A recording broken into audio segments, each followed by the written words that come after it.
The top 4 billionaires in Africa hold more wealth than half the continent.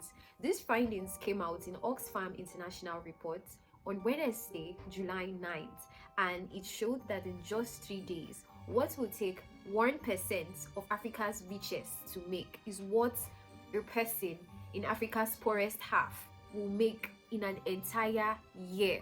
This shows a clear disparity, a wide disparity between Africa's rich 1% and the other half. Now, for you to know the severity of this situation, you need to understand that Africa's 5 richest men, if you were to take almost all their wealth and leave them with 0.01%, guess what?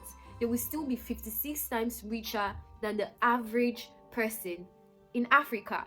This report, shows how it is important for us to maybe tap into the tech niche, because recently Nvidia was the first company ever in the world to hit the $4 trillion mark. So it clearly shows that there is money, there is wealth to be made in the AI and the tech industry. We have a long way to go in Africa, but it's clear that we definitely have to get there. I mean, Trump is trying to pressure Nigeria to receive 300 Venezuelans deportees.